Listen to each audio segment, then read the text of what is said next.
তো জান্নাতে যাইতে গেলে প্রথম যে শর্তটা সেটা হলো ইন্নাল্লাযীনা আমানু। প্রথম শর্তটা হইল ঈমান। ঈমান হইল প্রথম শর্ত। আর ঈমান হলো একটা অ্যাকাউন্ট। সহজে বুঝাইলে আপনারা বুঝতে পারবেন। ঈমান হলো অ্যাকাউন্ট। আপনার যদি অ্যাকাউন্ট থাকে তাহলে টাকা জমা নিবে। আমি যদি ব্যাংকে গিয়ে এখন বলে আমার 1 লাখ টাকা জমা দেন, বলবো আপনার অ্যাকাউন্ট নাম্বার বলেন, বলে আমার তো অ্যাকাউন্ট নেই।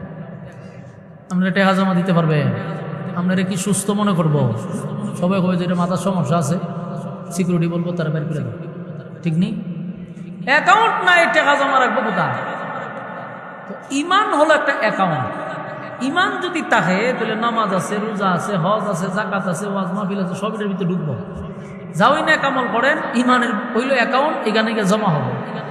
ঈমানই নাই, আপনি নামাজ দিয়ে কি তা করতেন, রোজা দিয়ে কি করতেন, ওয়াজ মাহফিল শুনে কি করতেন?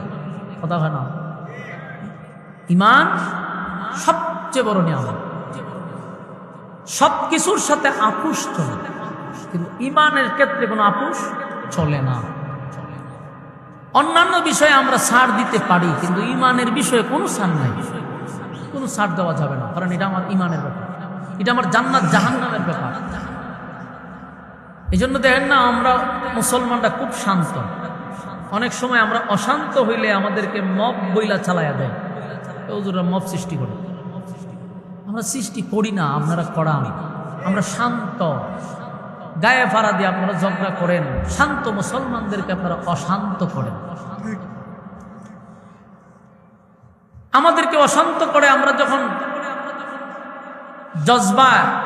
আমাদের জজবা যখন উঠে যায়, আমরা যখন ঈমান আকীদার প্রশ্ন উঠে, ওই বালাহাম করছে না, ওই এনে ঢুকাইছেন এক মহিলার, এখন আরো 2-3 জন লইয়া আমরা তো আসতে জানি। আমি তো ডরাইতেছি, আজকে একটা ছবি দিলে কেউ ছেড়ে দিল, তা আমার 12টা বাজাইব, দিদি ডরাই। আপনারা কিছু হইতো না, 14 গোষ্ঠী আমার উদ্ধার করে। মনোযোগ দিয়ে শুনেন, বিপদ তাহি কোন সময় কোনটা করে লাগে। এখন দেখেন, বলুন আমরা শান্ত কিনা? আমরা কি গায়ে ফাড়াতে ঝগড়া করি? আমরা কারোর সাথে লাগি না, আমরা তো শান্ত।